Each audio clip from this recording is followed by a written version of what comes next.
بسم اللہ الرحمن الرحیم۔ آج جو ہم نے پڑھنا ہے وہ سارا بچپن رسول اللہ کا، اور جو ینگ زندگی ہے، ینگ زندگی یعنی کہ جو نبوت سے پہلے 40 سال کے عرصے سے پہلے جتنی بھی زندگی ہے وہ ساری ہم پڑھیں گے، اور اس کے علاوہ جو باقی زمانہ نبوت سے پہلے،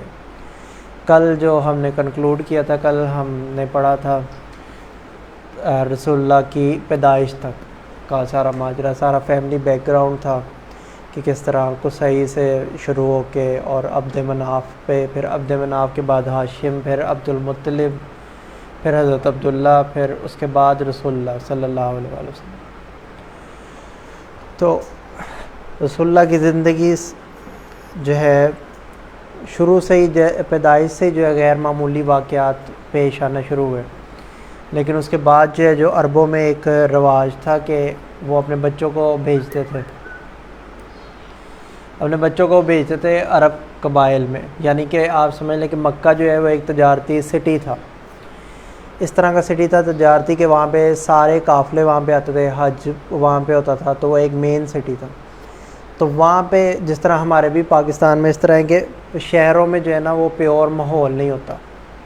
اور وہاں کی زبان بھی پیور نہیں ہوتی، کیونکہ طرح طرح کے لوگ آتے ہیں تو زبانیں جو ہے تھوڑی سی مختلف ہو جاتی ہیں۔ تو زبانیں مختلف ہونے کی وجہ سے وہ بھی اس طرح کرتے تھے کہ اپنے بچوں کو قبائل یعنی کہ دیہات کے علاقوں میں بھیجتے تھے، تاکہ ان کی ایک تو زبان پیور ہو جائے، زبان پیور یعنی کہ بالکل خالص عربی انہیں ہے، اور دوسری چیز یہ ہوتی تھی کہ وہ دودھ بھی کسی اور کا پلاتے تھے۔ تو اسی سلسلے میں جو ہے ساری عورتیں طائف کے پاس ایک جگہ ہے گاؤں، وہاں سے ساری عورتیں آتی تھیں دیہات میں سے۔ تو وہ عورتیں آئیں، انہوں نے آ کے رسول اللہ صلی اللہ علیہ وآلہ وسلم کے شہر کے باہر، بالکل مکہ کے باہر پڑاؤ ڈال لیا، وہاں پہ انہوں نے خیمے وغیرہ اپنے لگائے۔ تو ان میں جو ہے حضرت حلیمہ سعدیہ رضی اللہ عنہ بھی تھی، وہ انہوں نے بھی بعد میں اسلام قبول کیا، ان کے شوہر تھے حارث، انہوں نے بھی اسلام قبول کیا۔ تو وہ جیسے ہی آئی ہیں تو اب وہ بتا رہی تھی کہ قحط سالی کا سال تھا، کہ مکے میں بھی 1 سال پہلے رسول اللہ کے دنیا میں تشریف لانے سے پہلے 1 سال قحط کا سال تھا، اور طائف کے ساتھ جو گاؤں تھے وہاں پہ بھی یعنی بارشیں وغیرہ بالکل نہیں ہوئی، جس کی وجہ سے خشکی تھی بالکل، اور خشکی اتنی زیادہ تھی کہ ان کے جو سواریاں ہیں اور ساتھ میں جو ان کے اپنے بھی حالات لوگوں کے بہت برے تھے، اتنے برے تھے کہ وہ کہتی ہیں کہ ہماری سواریوں کی جو ہے نا ہڈیاں نکل آئی تھیں۔ اونٹنی ایک تھی ان کے پاس، ایک سواری کے لیے خچر تھا، اس کی بھی ہڈیاں نکلی ہوئی تھیں، اور جو اونٹنی تھی وہ بھی 2-4 قطرے یا پھر آپ سمجھ لیں تھوڑا سا دودھ دیتی تھی، اور خود وہ کہتی ہے کہ خود میری یہ حالت تھی کہ ایک جو میری گود میں بچہ تھا اس کا دودھ بھی جو ہے نا میں پورا نہیں کر پاتی تھی، لیکن پھر بھی میں آ گئی کہ اس کے بدلے میں ہمیں اجرت ملے گی دودھ پلانے کے بدلے میں بچوں کو مکہ کے، کیونکہ مکہ ایک اسٹیبلش سٹی تھا، وہ ایک یعنی کہ تجارت کا مرکز بھی تھا۔ تو جیسے ہی وہ مکے کے اندر آئی ہیں ساری عورتیں پھیل گئیں، ساروں نے جو ہے بچے لے لیے۔ حضرت آمنہ کے پاس بھی کافی عورتیں آئیں، اور آ کے انہوں نے جب پوچھا کہ کہاں پہ کون سے بچے ہیں، جیسے ہی جس عورت کو پتہ چلتا تھا کہ یہ بچہ یتیم ہے تو وہ چلی جاتی تھی کہ جب کوئی ولی نہیں ہے، والد نہیں ہے، تو ہمیں اچھا معاوضہ نہیں ملے گا، اس وجہ سے وہ چھوڑ کے چلی جاتی تھی۔ اس طرح ساری عورتوں کو بچے مل گئے، سارے گھروں میں جا کے حضرت حلیمہ کو دیکھ کے لوگ جو ہے، کیونکہ وہ یہ گمان کرتے تھے کہ یہ تو خود اتنی ویک ہے تو یہ کس طرح سے بچوں کو فیڈ کریں گے، تو انہیں کوئی بچہ نہیں ملا۔ جب واپس وہ گئیں اپنے خیموں میں تو ساری عورتوں کے پاس بچے، حضرت حلیمہ سعدیہ کے پاس ایک بھی بچہ نہیں تھا۔ تو پھر انہوں نے اپنے شوہر سے مشورہ کیا، تو انہوں نے کہا کہ میں پھر اسی بچے کو لے آتی ہوں جا کے، کیا پتہ وہی ہمارے لیے برکت کا باعث ہو جائے۔ تو جیسے ہی وہ گئی ہیں، انہوں نے جا کے جیسے ہی رسول اللہ صلی اللہ علیہ وآلہ وسلم کو اپنی گود میں رکھا ہے. تو وہ کہتی ہیں کہ جیسے ہی میں نے گود میں رکھا ہے، پہلے تو یہ حال تھا کہ میرا اپنا بچہ بھی دودھ نہیں پیتا تھا، پیٹ بھر کے ساری رات روتا تھا کہ بھوک کی شدت کی وجہ سے. تو جیسے ہی میں نے انہیں گود میں لیا، اس کے بعد اس طرح ہوا کہ میرے جو ہے نا بچے وہ بھی دودھ پی لیتے تھے اور رسول اللہ بھی دودھ پی لیتے تھے. اس کے بعد جیسے ہی وہ خیمے میں لے کر آئی ہیں تو ان کے شوہر دودھ نکالنے کے لیے گئے ہیں اونٹنی کا. تو کہتے ہیں پہلے جو تھی اونٹنی، وہ ایک گلاس کے جتنا بھی دودھ نہیں آتا تھا اس سے، بالکل چند ایک انسان کے لیے بھی نہیں آتا تھا. اس میں سے پورا وہ ڈول بھر کے لے آئے. تو انہوں نے کہا کہ یہ جو بچہ ہے نا، کوئی بہت ہی برکت والا بچہ تم لے کر آئی ہو، جہاں سے بھی لائی ہو. اس کے بعد انہوں نے سفر شروع کیا، واپسی کا سفر شروع کیا. تو وہی جو سواری ان کی بار بار رک جاتی تھی رستے میں، بڑی مشکل سے ہانک کے لے کر آئی تھی مکے تک. ایون اتنی زیادہ رکتی تھی کہ وہ کہتی ہیں کہ پورے قافلے سے مجھے ڈانٹ پڑتی تھی کہ تمہاری وجہ سے ہمیں قافلہ رک کے آگے لے کے جانا پڑتا ہے، اگر تم ٹائم سے جو ہے نا چلو تو ہم جلدی پہنچ جائیں. اس کے بعد جب واپسی پہ ہوئی تو وہ ان کا جو خچر تھا وہی سب سے آگے چل رہا تھا. تو انہوں نے کہا کہ یہ وہی سواری ہے جس پہ تم آئی تھی، کہ یہ سواری تو چلنے کا نام نہیں لیتی تھی، اتنی مشکل سے ہانک کے مکہ تک لائے تھے، اب یہ اتنی دوڑتی ہوئی جا رہی ہے. تو انہوں نے کہا کہ سواری تو وہی ہے لیکن سوار اب وہ نہیں ہے، پہلے تو سوار ہم تھے، اب سوار کوئی اور ہے. تو یہ برکتیں شروع ہو گئی رسول اللہ صلی اللہ علیہ وسلم کے حلیمہ سعدیہ کی گود میں آنے سے ہی. جیسے وہ وہاں پہ گئے 2 سال کے عرصے کے لیے، رضاعت کی عمر ہوتی ہے 2 سال. 2 سال رسول اللہ نے بھی اور ان کے رضائی بہن بھائی جو وہاں پہ تھے انہوں نے ساروں نے دودھ پیا. اس کے بعد 2 سال کے بعد واپس وہ کرنے آئی، لیکن ساری عورتیں واپس کرنے آئیں اور دوبارہ سے بچے لے کر جانے کے لیے آئیں، لیکن اندر سے ان کا دل نہیں کرتا تھا کہ انہیں واپس کریں. آئیں تو مکے میں ایک وبا آئی ہوئی تھی. تو انہوں نے کہا کہ جیسے ہی گئی ہیں وہ تو حضرت آمنہ سے جا کے ریکویسٹ کی کہ یہ بچہ مجھے تھوڑی دیر اور میرے پاس رہنے دے، ویسے بھی مکے میں وبا ہے. تو جب انہوں نے دیکھا حضرت آمنہ رضی اللہ عنہ نے کہ اتنے پیار سے مانگ رہی ہیں اور اتنا ان کو لگاؤ ہے، تو انہوں نے کہا چلو ٹھیک ہے لے جائے آپ. تو اس کے بعد وہ دوبارہ واپس لیں، بجائے نیا بچہ لانے کے، کوئی دودھ پلانے کے لیے، وہ رسول اللہ صلی اللہ علیہ وسلم کو ہی دوبارہ واپس لے کر آ گئی اپنے پاس. اس کے بعد 2 سال اور رسول اللہ صلی اللہ علیہ وسلم وہاں پہ رہے ہیں. 4 سال تقریباً انہوں نے 4 سال کی عمر تک حضرت حلیمہ سعدیہ رضی اللہ عنہ کے پاس گزارے. لیکن اس کے بعد اس طرح تھا کہ چھوٹے بہن بھائیوں کے ساتھ جنگل میں جاتے تھے بکریاں چرانے. تو ایک مرتبہ بکریاں چرانے وہ گئے تو وہاں سے جو ان کے چھوٹے بہن بھائی ہیں وہ چیختے ہوئے آئے اپنے گھر کہ وہاں پہ جو ہمارا قریشی بھائی ہے اس کے سینے میں کسی نے چاقو مارا ہے. 2 سفید پوش لوگ تھے، سفید لباس انہوں نے پہنا ہوا تھا، انہوں نے اس کے سینے میں چاقو مارا. تو جیسے ہی انہوں نے یہ سنا ہے حضرت حلیمہ سعدیہ رضی اللہ عنہ نے اور ان کے شوہر نے، وہ فوراً دوڑے جا کے جنگل میں جا کے دیکھا تو وہ بالکل نارمل کھڑے ہوئے جیسے کچھ ہوا ہی نہیں.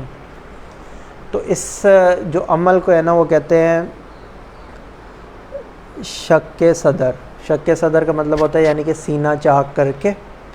2 فرشتے آئے، رسول اللہ کا سینہ چاک کیا، اس میں سے دل کو نکالا، دل کو دھویا. روایات میں آتا ہے کہ دل کو ایک جو ہے نا تشت لے کر آئے تھے وہ اپنے ساتھ، اس تشت میں رکھا، اس میں برف تھی، اس میں دھویا. 1-2 جو لوتھڑے تھے وہ نکال کے انہوں نے باہر پھینکے، دوبارہ سے دل کو سینے میں رکھ کے دوبارہ سے سیا، اور کمر کے یعنی کہ دونوں شانوں کے درمیان میں جو پیچھے کمر کا ایریا وہاں پہ مہر نبوت. تو بعض محدثین کہتے ہیں کہ مہر نبوت بچپن سے ہی موجود تھی، اس لیے جو یہودی عالم تھا اسے دیکھ کے پہچان لیا تھا. لیکن بعض کہتے ہیں کہ دوبارہ سے یہ مہر لگائی گئی. مہر اس لیے لگائی گئی کہ وہ ایک مرتبہ سیل ہو جائے. جو بھی علماء نے اس پہ بہت زیادہ بحث کی ہے، سیرت نگاروں نے اس پہ بہت بحث کی ہے کہ وہ کہتے ہیں کہ جب شیطان داخل ہوتا ہے نا تو وہ پشت سے داخل ہوتا ہے، پیچھے کمر کے ایریے سے. تو اس وجہ سے وہاں پہ سیل لگانے کا مطلب یہ ہے کہ یہ جو نبی ہیں یہ بالکل نبی کیونکہ بالکل محفوظ ہوتے ہیں شیطان کے وار سے، وہ ان پہ شیطان کے وار نہیں چلتے اور نہ ہی شیطان انہیں جو ہے نا ورگلا سکتا ہے. اور کیونکہ عام انسانوں کے معاملات اور ہوتے ہیں، عام انسانوں کے اندر جو ہے شیطان کو جو ہے رسائی ہوتی ہے۔ بخاری مسلم میں حدیث بھی ہے کہ شیطان تم میں ایسے دوڑ رہا ہے جیسے تمہاری رگوں میں خون ہے۔ تو لیکن انبیاء اکرام علیہ السلام کے ساتھ اس طرح نہیں ہوتا، ان کی جو ہے نا اللہ تعالیٰ خاص حفاظت کرتے ہیں شیاطین سے بھی اور جنات سے بھی اور ایون انسانوں سے بھی۔ تو ان کے مہر نبوت بھی دوبارہ لگائی۔ جب انہوں نے دیکھا تو وہ بالکل گھبرائی ہوئی، جب گئی دیکھا انہوں نے تو بالکل رسول اللہ صلی اللہ علیہ وسلم تو بالکل نارمل تھے۔ اس واقعے کے بعد وہ بہت زیادہ ڈر گئی، تو اتنا ڈر گئی کہ حضرت آمنہ کے پاس واپس لے کر آ گئی کہ یہ جو ہے نا اپنے بیٹے کو اپنے پاس رکھ لیں بس۔ اب انہوں نے کہا کہ آپ تو زیادہ عرصے کے لیے انہیں لے کے گئی تھی۔ نے کہا نہیں بس میں اتنے ہی عرصے کے لیے لے کے گئی تھی۔ انہوں نے کہا انہوں نے سمجھ لیا، اب انہوں نے بتایا تو نہیں کہ کیا ہوا ہے لیکن انہیں سمجھ آ گئی۔ تو انہوں نے کہا کیا تمہیں ایسا لگا ہے کہ اس کے اوپر کوئی جنات یا شیاطین کا حملہ ہے؟ تو انہوں نے کہا ہاں جی مجھے ایسے ہی لگا۔ تو انہوں نے کہا اس بارے میں جو ہے نا آپ فکر مند نہ ہو، میں نے جب سے میرے حمل ٹھہرا ہے اور جب سے یہ میری جو ہے نا آغوش میں آئے ہیں، میں نے اس طرح کے واقعات دیکھیں کہ میں کہہ سکتی ہوں کہ یہ جو ہے نا بچہ، اس پہ کسی بھی قسم کا کوئی جادو یا شیاطین اثر انداز نہیں ہو سکتے، کہ یہ انہیں بھی پتہ تھا کہ جس طرح کے غیر معمولی واقعات ان کے ساتھ ہو رہے تھے حضرت آمنہ سلام اللہ علیہ کے ساتھ۔ اچھا، اس طرح رسول اللہ صلی اللہ علیہ وآلہ وسلم 4 سال کی عمر میں واپس آ گئے اپنی ماں کے پاس۔ اچھا، ایک بات جو میں بتانا شروع میں بھول گیا، میں نے سوچا تھا شروع میں ڈسکس کر لیں گے، وہ تھا نام پہ کہ محمد نام کیوں رکھا گیا۔ کیونکہ یہ نام جو ہے نا عرب میں بالکل مشہور نہیں تھا اور بالکل پہلے سنا بھی نہیں تھا کسی نے، یعنی کہ یہ اس طرح ہے کہ یہ نام جو ہے محفوظ کر کے رکھے گئے ہیں۔ اور 4 ناموں کے بارے میں آتا ہے کہ یہ جو 4 نام ہیں نا یہ محفوظ کر کے رکھے گئے ہیں اور یہ ایسے نام پہلے نہیں رکھے گئے دنیا میں۔ ایک احمد، ایک محمد، ایک حسن اور ایک حسین، یہ 4 نام ان سے پہلے کسی کے نہیں رکھے گئے۔ اور یہ رسول اللہ کی حدیث میں بھی ہے کہ حسن اور حسین میرے بچوں کے لیے بچا کے رکھے گئے تھے، اور محمد نام بھی جو ہے پہلے ہسٹری میں کسی کا نہیں تھا۔ تو کیونکہ حضرت عبد المطلب نے جو ہے نا رسول اللہ کی پیدائش سے کچھ دن پہلے خواب دیکھا تھا کہ ان کی پشت سے ایک زنجیر آ رہی ہے اور یہ اس طرح آگے سے جا رہی ہے، اور جو زنجیر ہے پھر وہ آگے جا کے ایک درخت بن جاتی ہے، اور اتنا بڑا درخت بنتی ہے کہ اس کے پتے جو ہے نا وہ نور کے ہیں، اور چاروں طرف مشرق اور مغرب چاروں سمتوں میں جو ہے نا وہ نور پھیل رہا ہے۔ اور کچھ قریش کے لوگ جو ہیں وہ بھی ان کے ساتھ جو ہے نا شاخوں کے ساتھ انہیں پکڑ کے کھڑے ہوئے ہیں کہ قریشی بھی جو ہے ان کے ساتھ ملے ہوئے ہیں، اور کچھ قریشی ایسے ہیں جو اسے کاٹنے کے لیے آتے ہیں، لیکن کچھ نورانی شکل والے جو لوگ ہیں نا وہ انہیں پیچھے ہٹاتے جاتے ہیں۔ تو انہوں نے اس کی تعبیر یہی کی کہ یہ جو میرا پوتا ہوا ہے یہ اس کی بڑی شان ہوگی، تو اس کا نام اس طرح کا رکھتا ہوں میں کہ محمد نام کا مطلب ہے حمد سے یہ نام نکلے، تو حمد یعنی کہ جس کی سب تعریف کرے، حمد و ثنا کرے، تو اس وجہ سے انہوں نے نام محمد رکھا۔ اچھا، اور یہ تو وہ شروع کا تھا پارٹ تو جو میں بتانا بھول گیا۔ اچھا، باقی ہم بات کر رہے تھے کہ 4 سال کی عمر میں اپنی ماں کے پاس واپس آ گئے نبی کریم صلی اللہ علیہ وسلم۔ 4 سال کی عمر کے بعد 2 سال تقریباً ان کے اپنے ماں کے ساتھ گزرے۔ پھر حضرت آمنہ سلام اللہ علیہ کو یہ شوق ہوا کہ وہ مدینے جائیں حضرت عبداللہ کی قبر پہ، تو سفر کا ارادہ کیا انہوں نے، ساتھ میں رسول اللہ صلی اللہ علیہ وسلم کو بھی لے لیا، اور ساتھ ایک اور ان کی جو کنیز تھی یا لونڈی تھی، ایمن نام ہے ان کا۔ پہلے تو وہ انہوں نے بھی بعد میں اسلام قبول کیا تھا، اور حبشہ کی تھی وہ، حبشہ یعنی کہ افریقن، تو وہ ساتھ تھیں، وہ بھی ماں کی جیسی تھی، اور یہ رسول اللہ کی وفات کے بعد بھی زندہ رہی دنیا سے جانے کے بعد۔ تو ایمن تھی ساتھ، اور ساتھ میں حضرت آمنہ سلام اللہ علیہ یہ گئے مدینہ سے میں تقریباً 2 مہینے انہوں نے قیام کیے۔ مدینہ سے جب واپس آ رہے تھے تو درمیان میں جو ہے حضرت ایمن کے ساتھ تھی حضرت آمنہ سلام اللہ علیہ، اور وہاں پہ ان کی جو ہے نا وفات ہوئی۔ اور آج بھی اگر آپ جائیں تو وہ درمیان میں ایک رستہ ہے، وہیں پہ ان کی قبر ہے ایک پہاڑ کے اوپر۔ تو یہاں تک بس ان کی ماں کی زندگی تھی. اس کے بعد جب ایمن مدینے لے کر آئی ہیں، مدینے سے مکے لے کر آئی ہیں رسول اللہ صلی اللہ علیہ وسلم کو، تو حضرت عبد المطلب نے پھر ان کی جو ہے کفالت ساری کی. تو باقی بھتیجے تو ان کے جو پوتے اور پوتیاں تو بہت تھے حضرت عبد المطلب کے، کیونکہ 10 بیٹے تھے، 6 بیٹیاں تھیں، تو خاندان بہت بڑا تھا. لیکن رسول اللہ صلی اللہ علیہ وسلم کے ساتھ ان کا جو ہے نا پیار ایک علیحدہ تھا. اتنا پیار تھا کہ وہ کیونکہ عرب کے سرداروں میں سے تھے، خانہ کعبہ کے ساتھ بالکل ان کا جو ہے نا ایک چادر بچھائی جاتی تھی، اور اس چادر پہ حضرت عبد المطلب کے علاوہ اور کوئی نہیں بیٹھتا تھا، نہ ان کا کوئی بیٹا نہ کوئی پوتا. سارے سائڈوں پہ بیٹھتے تھے، وہ درمیان میں آ کے بیٹھتے تھے، ان کے آنر کے لیے بچھائی جاتی تھی. تو رسول اللہ صلی اللہ علیہ وسلم کیونکہ بالکل چھوٹے سے تھے تب، تو وہ آتے ہوئے کھیلتے کھیلتے اس چادر پہ جا کے ان کی گود میں بیٹھ جاتے تھے. کچھ لوگ ہٹانے کی کوشش بھی کرتے تھے، تو حضرت عبد المطلب انہیں روک دیتے تھے کہ اس کو نہ روکو، اس کو اجازت ہے، یہ آ کے بیٹھ سکتا ہے. ایسا 8 سال کی عمر تک حضرت عبد المطلب کے پاس رہے. اس کے بعد حضرت عبد المطلب کی بھی وفات ہو گئی.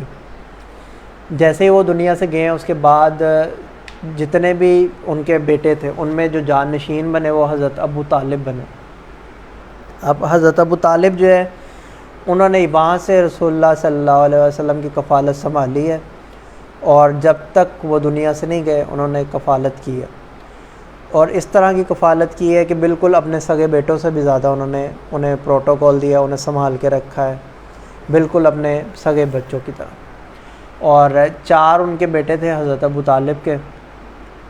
ایک کا نام مطلب تھا، ان کا تو تاریخ میں بہت زیادہ نہیں ملتا بیان، لیکن جو باقی 3 ہیں ان کا ملتا ہے. حضرت جعفر بن طیار رضی اللہ عنہ، انہوں نے بھی اسلام قبول کیا. اور حضرت عقیل بن ابی طالب، انہوں نے بھی اسلام قبول کیا. اور مولا علی کرم اللہ وجہ، تو مولا علی کرم اللہ وجہ کا نام ذرا زیادہ مشہور ہے،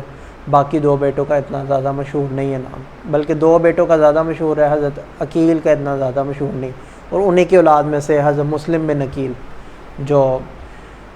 سفیر بن کے گئے تھے حضرت امام حسین علیہ السلام کے کوفے میں خط لے کر ان کا. اچھا، تو وہاں پہ ابو طالب کے نے پھر رسول اللہ کی کفالت کی ہے ساری، انہی کے گھر میں وہ رہے، اور وہیں پہ بالکل جوانی ہوئی ان کی. اس کے درمیان میں جب تھوڑی سی ان کی ایج زیادہ ہوئی، پہلے تو رسول اللہ نے بکریاں چرائیں، کیونکہ ہر نبی نے بکریاں چرائیں. اس کا تذکرہ میں نے پہلے بھی کیا ہے،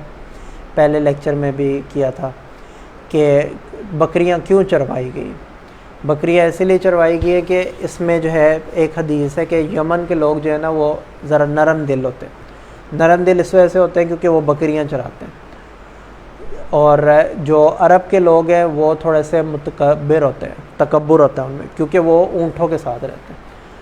تو ایک تو نرم دل ہو جاتے ہیں لوگ، اور دوسرا کہ ان میں لیڈرشپ کوالٹیز پیدا کرنے کے لیے اللہ تعالیٰ نے ایک تربیت کے لیے ہر نبی سے بکریاں چلوائی. حضرت یعقوب علیہ السلام، حضرت داؤد علیہ السلام کا تو قرآن پاک میں ذکر ہے کہ وہ بکریاں چراتے تھے.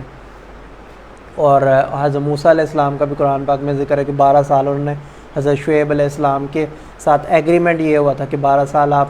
میری بکریاں چرائیں تو 12 سال کے بعد آپ جا سکتے ہیں واپس مصر، اور میں اپنی ایک بیٹی بھی آپ کو نکاح میں دوں گا. حضرت شعیب علیہ السلام نے یہ کہا تھا. تو بکریاں چرائی. اس کے بعد جو مین جو کام تھا عرب میں، مکہ میں خاص طور پہ، وہ تھا تجارت. ایک سفر شام کا کرتے تھے سال میں، اور ایک سفر یمن کا کرتے تھے سال میں. سردیوں گرمیوں کے ان کے 2 سفر ہوتے تھے. تو شام کے سفر پہ حضرت ابو طالب لے کے گئے انہیں ساتھ. اب شام کے رستے میں ایک ایریا آتا ہے، اسے کہتے ہیں بعض سیرت نگاروں نے اسے بصرہ کہا ہے، لیکن وہ بصرہ کیونکہ رستے میں پڑتا نہیں، بصرہ عراق والی سائڈ پہ آتا ہے. تو اس ایریے پہ ایک بہت بڑا جو ہے نا، جس طرح آپ سمجھ لیں چرچ تھا اور یا قلعہ کا تھا، اور وہاں پہ ایک راہب رہتا تھا. راہب جو تھا وہ اس کا نام بحیرہ تھا، بحیرہ کے نام سے وہ مشہور تھا، اصل نام کچھ اور تھا. تو اس کے بارے میں یہ مشہور تھا کہ یہ باہر نہیں نکلتا اپنے قلعے سے یا اپنے اس گرجے سے، اسی کے اندر رہتا تھا، اور جس نے ملنا ہوتا تھا وہ بڑی مشکل سے اس سے جا کے ملتا تھا، ملتا بھی نہیں تھا وہ کسی سے. اور وہ اس کے بارے میں یہ مشہور تھا کہ اس کی ایک تو عمر بہت زیادہ ہے اور اس کا علم بہت زیادہ ہے. تو قریش کے قافلے آتے تھے اور وہیں پہ اس کے پاس ہی رک جاتے تھے, اس کے پاس پڑاؤ ڈالتے تھے. تو ایک اس مرتبہ جب وہ جا رہے تھے تو انہوں نے بڑا ہی عجیب سا ایک واقعہ دیکھا کہ وہ جیسے ہی انہوں نے قافلے کا پڑاؤ ڈالا ہے تو وہ راہب خود باہر آ گیا. باہر آ کے اس نے قافلے کے اندر جا کے ایک شخص کو دیکھا, سائڈوں پہ کرتے کرتے کرتے کرتے بالکل نبی کریم صلی اللہ علیہ وآلہ وسلم کے پاس آ گئے. تو آ کے اس نے پہلا سوال کیا کہ اس کا ولی کون ہے. تو انہوں نے بتایا کہ یہ حضرت ابو طالب کے ساتھ ہے, حضرت ابو طالب کا بیٹا ہے.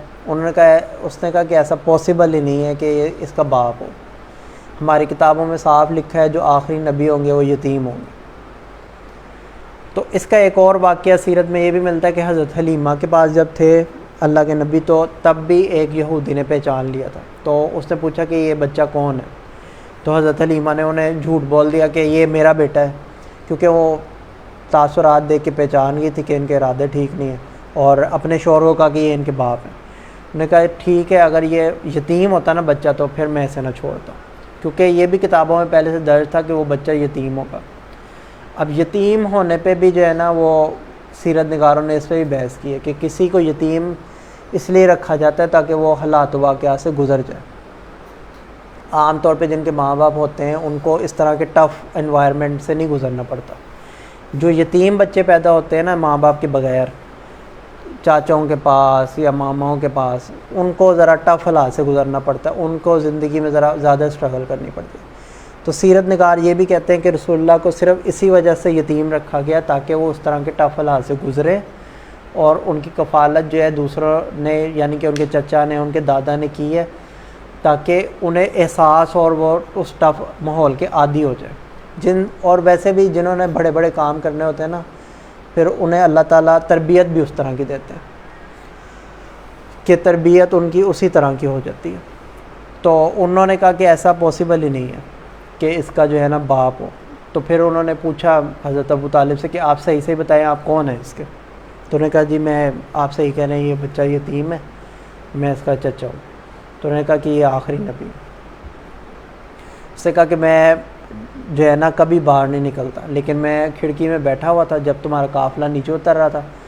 میں نے دیکھا کہ ایک جو ہے نا بادل وہ مسلسل اس پہ سایہ کر رہا ہے,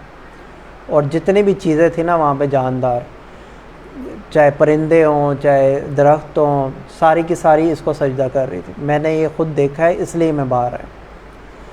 تو اس نے کہا کہ انہیں شام نہ لے کے جائیں, شام آپ انہیں لے کے جائیں گے وہاں پہ لوگ انہیں پہچان لیں گے اور لوگ انہیں مار دیں گے, قتل کر دیں گے. تو حضرت ابو طالب نے کہا نہیں ایسا کیوں ہوگا, ایسا تو نہیں ہو سکتا. پھر اس نے کہا کہ ٹھیک ہے آپ نے جانا ہے آپ جائیں, کوئی بات نہیں, لیکن آج جو ہے کھانا ہے آپ نے میری طرف سے کھانا ہے. پھر اس عالم نے جو ہے راہب نے ساروں کی دعوت کی قریش کی, اور ساروں کو کھانا اپنی طرف سے کھلایا, صرف رسول اللہ صلی اللہ علیہ وآلہ وسلم کے اکرام میں کہ آنر کے طور پہ. اس کے بعد شام کا سفر ہوا. بعض روایات میں یہ آتا ہے کہ حضرت ابو طالب بھی تھوڑا ڈر گئے, انہوں نے وہیں سے رسول اللہ کو واپس بھجوا دیا کچھ قریش کے نوجوانوں کے ساتھ. قریش کے نوجوانوں میں بعض کہتے ہیں کہ حضرت ابو بکر تھے ساتھ, بعض کہتے ہیں حضرت بلال حبشی رضی اللہ عنہ تھے ساتھ, تو وہاں سے واپس بھجوا دیا. بعض روایات میں یہ ہے کہ پھر وہ شام پھر بھی چلے گئے, شام چلے گئے, اتنی دیر میں جو ہے سپاہی ان کو ڈھونڈتے ہوئے آ گئے. تو اس راہب نے کہا کہ کس کو ڈھونڈ رہے ہو؟ انہوں نے کہا جی ہمیں خبر ملی ہے کہ جو آخری نبی ہے نا انہوں نے ایک شام کی طرف 2 سفر کرنے ہیں اپنی زندگی میں, تو جو ان کے سفر کا وقت ہے نا وہ اسی سال میں, تو ہم دیکھنے آئے کہ قریش سے جو بھی قافلہ آ رہا ہے نا اس میں ہم نے دیکھنا ہے. تو اب وہ راہب بھی سمجھدار تھا, اس نے کہا کہ آپ اس طرح کریں کہ میرے پاس جو ہے نا مہمان بن جائے, تو ہم کل کچھ دنوں میں آئے گا قریش سے قافلہ, پھر آپ دیکھ لیں. تو اس نے جان بوجھ کے انہیں اپنے پاس روک لیا, کھانا کھلایا اور کچھ دن مہمان رکھا. اس کے بعد اس نے باقاعدہ پیسے انہیں پیش کیے کہ قریش کا جو ہے نا پیچھے چھوڑ دو, اس نبی کی جو ہے نا اللہ نے خود حفاظت کرنی ہے, تو اس کے پیچھے نہ ہو. تو وہ کہتے ہیں کہ وہ ان کے سپاہی جو تھے وہ ٹل گئے, وہ چلے گئے واپس کہ نہیں جی ایسا ہمیں کوئی شخص نہیں ملا. پہلا سفر کے بعد اس کے بعد جو ہے ایک معاہدہ تھا عرب میں، اور وہ معاہدہ یہ تھا کہ جب بھی کوئی ظالم کسی مظلوم پہ ظلم کرے گا تو سارے اس مظلوم کا ساتھ دیں گے۔ اب یہ معاہدہ چل رہا تھا کافی عرصے سے، لیکن اس کے بعد جو ہے یہ معاہدہ ٹوٹ گیا کسی جنگ کی وجہ سے، اور یمن سے ایک آیا ہوا تھا تاجر وہاں پہ مکے میں، یمن سے ایک تاجر آیا تھا مکے میں، تو اس نے اپنا جو ہے نا سامان بیچنا شروع کیا۔ تو سامان بیچتے بیچتے ایک عرب کے سردار تھے، آس بن عقبہ نام تھا ان کا، آس بن عتبہ تھا یا عقبہ تھا، ان دونوں میں سے ایک نام تھا، آس پکا ہے نام، لاسٹ نیم میں ذرا ہے مجھے کنفیوژن۔ تو وہ ان کا نام تو اتنا مشہور نہیں، اور وہ بہت جو ہے نا سخت خلاف تھے رسول اللہ کے، نبوت کے بعد بھی انہوں نے بہت زیادہ تکلیفیں پہنچائی۔ ان کے ایک بیٹے تھے، انہوں نے بعد میں اسلام قبول کیا، جن کا نام کافی مشہور ہے، عمر بن عاص رضی اللہ عنہ، جنہوں نے یروشلم فتح کیا تھا حضرت عمر کے دور میں، فاتح مصر بھی کہتے ہیں انہیں۔ تو اس نے سارا مال خریدا، تو اس نے کہا کہ پیسے میرے سے 2 دن بعد لے لینا، تو 2 دن بعد پیسے وہ دینے سے انکار کر دیا اس نے۔ تو اب وہ جگہ جگہ گیا ہر سردار کے پاس، تو انہوں نے کہا بھئی یہ تو بہت پاورفل لوگ ہیں، ہم تو ان سے نہیں کرتے۔ تو اس نے بھی کہا کہ مکے میں ایسا کون ہے جو میرا کچھ بگاڑ لے گا۔ تو وہ یمنی جو تھا وہ پرانے دور میں یہی تھا، ایک اعلان کرنے کا طریقہ کہ پہاڑ پہ چڑھ جاتے تھے اور اونچی اونچی بتانا شروع کر دیتے تھے۔ وہ پہاڑ پہ چڑھ گیا بس، پھر اس نے بتانا شروع کر دیا، جی میں مکے میں آ کے لٹ گیا ہوں، میں مسافر آدمی ہوں، مکے کے لوگوں نے میرے ساتھ ایسے کیا ہے۔ تو رسول اللہ صلی اللہ علیہ وسلم کے ایک چچا وہاں پہ موجود تھے، انہوں نے دیکھا جب، تو انہوں نے کہا کہ یہ بہت غلط کام ہے کہ اللہ کے گھر میں آ کے لوگ لٹ رہے ہیں۔ تو انہوں نے اسے نیچے بلایا، انہوں نے کہا کہ یہاں پہ سارے جو ہے نا سرداروں کو اکٹھا کرتے ہیں اور دوبارہ سے اس معاہدے کو شروع کریں کہ ہم سارے جو ہے نا مظلوم کا ساتھ دیں گے، کہ ظالم جو بھی ہوگا ہم یہ نہیں دیکھیں گے کہ کون ہے، لیکن ہم مظلوم کے ساتھ سارے کھڑے ہو جائیں گے۔ تو اس کے بعد اس کے پیسے وغیرہ دلوائے انہوں نے۔ تو یہ معاہدہ جو ہے نا یہ رسول اللہ صلی اللہ علیہ وسلم کو اتنا پسند آیا، انہوں نے کہا کہ اگر آج بھی قریش مجھے اس طرح کے ان کے شرک کے باوجود اس طرح کے کسی معاہدے میں بلائیں گے تو میں ضرور جاؤں گا۔ تب عمر تھی 15 سال۔ 15 سال کی عمر کے بعد جو میجر واقعات ملتے ہیں وہ ہے حضرت ختیجہ سلام اللہ علیہ سے نکاح۔ اب نکاح اس طرح ہوا کہ دوسرا جو سفر ہوا ہے وہ 25 سال کی عمر میں ہی ہوا ہے، شام کا۔ حضرت ختیجہ جو تھی ان کے پہلے 2 نکاح ہو چکے تھے، اس کے بعد ان کے جو باپ تھے انہوں نے بہت زیادہ جو ہے نا مال چھوڑا تھا، تو بہت زیادہ امیر عورت تھی، ساتھ میں بہت زیادہ با کردار عورت تھی، اتنی با کردار تھی کہ طاہرہ نام ان کا مشہور تھا، ختیجہ نام تھا لیکن وہ کہتے طاہرہ، پاک، اتنی پاکی تھی ان میں۔ تو انہوں نے کہا کہ آپ تجارت کے لیے اگر میرا مال لے کے جائیں گے تو کچھ پرسنٹیج میں آپ کو دوں گی، آپ چلے جائیں۔ تو رسول اللہ نے بھی کہا کہ ٹھیک ہے، حضرت ابو طالب سے اجازت لی، اجازت مل گئی، وہ ان کا جو ہے نا مال لے کے شام چلے گئے۔ اب یہ دوسرا سفر ہے، اس کے بعد جو ہے بہت کوئی سفر رسول اللہ کا موجود نہیں ہے شام کی طرف، اور خاص طور پہ نبوت کے بعد تو بالکل حجاز سے باہر گئے ہی نہیں ہے رسول اللہ صلی اللہ علیہ وسلم، کیونکہ اسی وجہ سے قرآن بھی سارا جو ہے نا حجاز میں ہی اترا ہے۔ حجاز کہتے ہیں عرب کی جو باؤنڈریز ہے، جو آج سعودی عرب ہے سارا۔ تو رسول اللہ مال لے کے گئے، ساتھ ایک ان کا غلام تھا حضرت ختیجہ کا، وہ بھی ساتھ چلا گیا۔ اب جب وہ لے کے گئے ہیں تو اسی جو گرجا تھا اس کے پاس جا کے، اسی قلعے کے پاس جا کے دوبارہ پڑاؤ ڈال لیا انہوں نے۔ اب وہ پہلے والا راہب جو تھا وہ تو مر گیا تھا، لیکن اس کا جو جان نشین تھا وہ بھی اسی طرح باہر آ گیا۔ اس نے آگے کہا کہ اس درخت کے نیچے جو ہے نا حضرت عیسیٰ کے بعد ایک ہی بندے نے بیٹھنا تھا اور وہ آخری نبی ہے، آپ اس درخت کے نیچے آگے بیٹھے ہیں، اس کا مطلب ہے کہ آپ آخری نبی ہیں۔ پھر اس نے کچھ سوال کیے، اس نے پوچھا کہ یہ جو آپ کی آنکھوں میں تھوڑے سے لالی ہے، یہ سفر کی وجہ سے ہے، ریگستان کا آپ سفر کرتے ہوئے آ رہے ہیں تو اس وجہ سے یہ لال ہو گئی ہیں۔ تو انہوں نے کہا نہیں، یہ جو ان کی آنکھوں میں لالی ہے یہ تو شروع سے ہے۔ تو انہوں نے کہا بے شک آپ ہی جو ہے نا اللہ کے آخری نبیوں میں سے ایک ہے۔ یعنی کہ اللہ کے آخری نبی آپ ہی ہیں، یہ ہمیں جو ہے نا کتابوں میں پتہ ہے۔ تو کیونکہ رسول اللہ صلی اللہ علیہ وآلہ وسلم نے اس وقت تک نبوت کا اعلان نہیں کیا تھا، تو اس وجہ سے انہیں بھی اس طرح سے کلیئرٹی نہیں تھی۔ کلیئرٹی اس وجہ سے نہیں تھی، بعض اس میں بڑا جو ہے نا لوگ برا منا جاتے ہیں کہ جی یہ کیسے ہو سکتا ہے کہ نبی علیہ السلام کو 40 سال کی عمر تک پتہ ہی نہیں تھا کہ وہ نبی ہیں، اور بعض علماء بھی اس میں کہتے ہیں کہ انہیں پہلے سے پتہ تھا۔ بعض جو ہے لوگ اس طرح کی باتیں اس وجہ سے کرتے ہیں کہ ایسا پاسبل نہیں ہے۔ نبی تو وہ تب تھے جب حدیث میں آتا ہے کہ میں تب بھی نبی تھا جب حضرت آدم علیہ السلام پانی اور مٹی کے درمیان میں تھے، یعنی کہ حضرت آدم علیہ السلام پیدا نہیں ہوئے تھے، اس سے پہلے رسول اللہ صلی اللہ علیہ وسلم اللہ تعالیٰ کے ہاں آخری نبی لکھے ہوئے تھے، لیکن وہ ایک خاص پروٹیکشن میں تھے کہ 40 سال کی عمر تک جو ہے نا انہیں بھی خود اس بات کا اندازہ نہیں تھا کہ وہ آخری نبی بن کے آئیں گے، مبعوث نہیں کیا گیا تھا۔ اس کے بعد وہی واقعات کہ جہاں پہ بیٹھتے تھے درخت خود بخود اس سائڈ پہ جھک جاتے تھے، جہاں جہاں چلتے تھے ریگستان میں بھی وہ ایک بادل ان کے سر پہ ہی رہتا تھا اور جو ان پہ سایہ کرتا رہتا تھا۔ اس کے بعد پھر شام گئے، شام میں بھی ایک بہت زیادہ جو ہے منافع ہوا، اتنا منافع حضرت ختیجہ سلام اللہ علیہ کے قافلے کو پہلے کبھی نہیں ہوا جتنا رسول اللہ صلی اللہ علیہ وسلم کی وجہ سے۔ شام میں جا کے ایک واقعہ ملتا ہے کہ وہاں پہ ان کی ایک شخص کے ساتھ جو ہے نا ایک شخص ان کے ساتھ الجھ پڑا اور لڑائی ہوگی،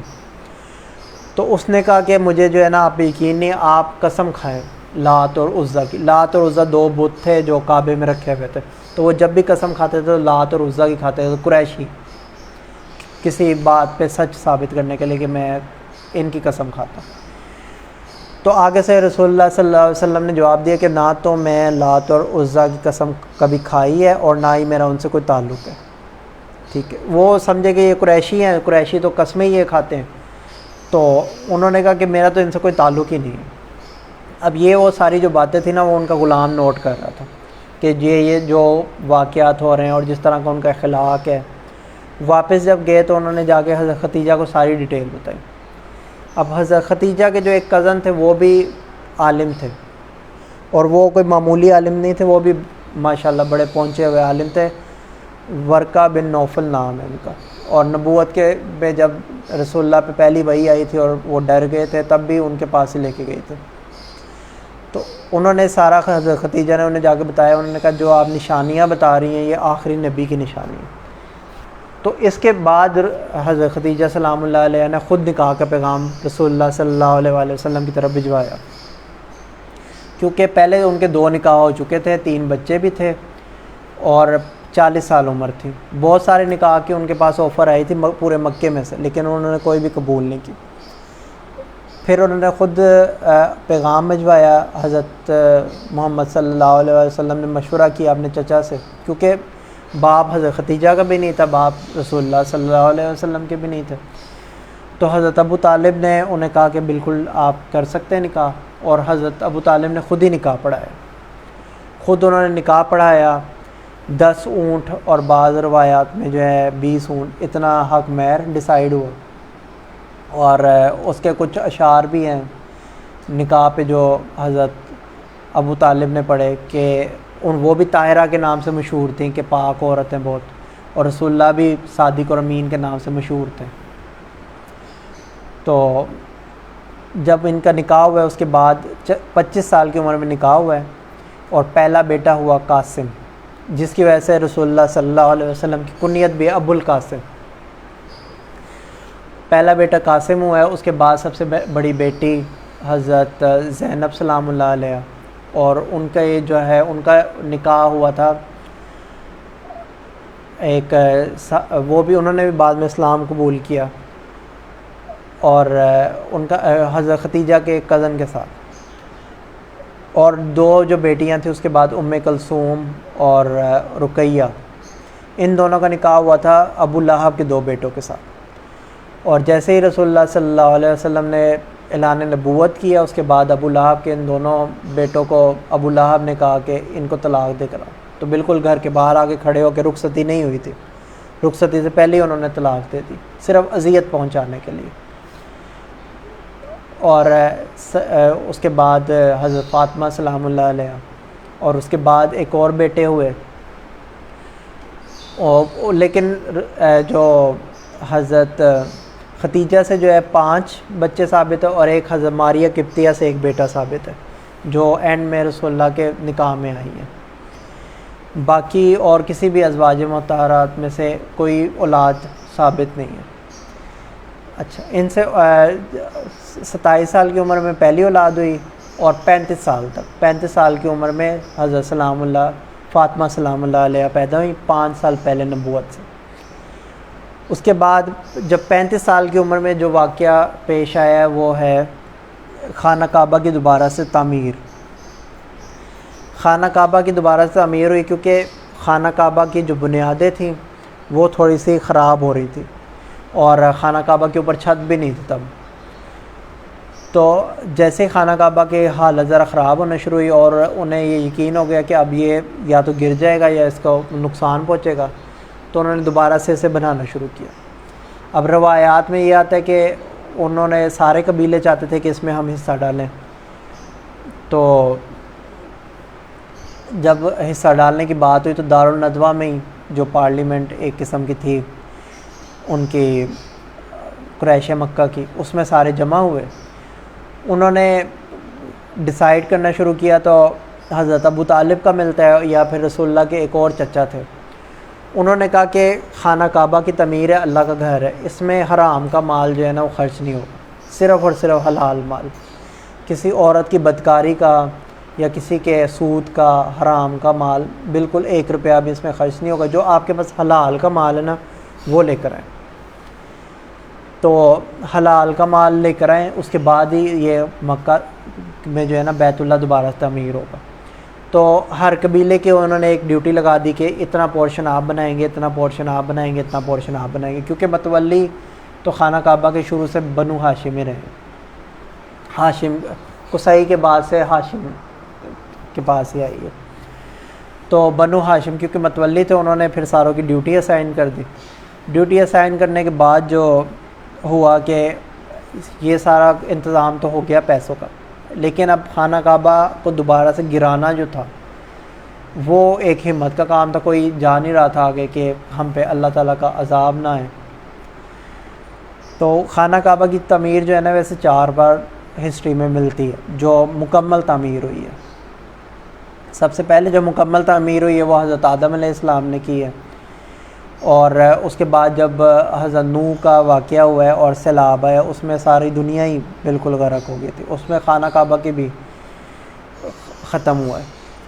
اور حضرت ابراہیم علیہ السلام جب آئے تو حضرت جبرائیل علیہ السلام نے نشاندہی کی تھی کہ یہ والا وہ جگہ ہے جہاں پہ حضرت آدم علیہ السلام نے خانہ کعبہ بنایا تھا، اور قرآن پاک میں بھی یہ آتا ہے کہ بنیادوں سے دوبارہ اٹھایا، یعنی کہ بنیادیں پہلے سے موجود تھیں۔ 2 تعمیرات یہ ہو گئی ہے، ایک حضرت آدم علیہ السلام نے کی، ایک حضرت ابراہیم نے، تیسری جو ہے نا یہ انہوں نے کی ہے حضرت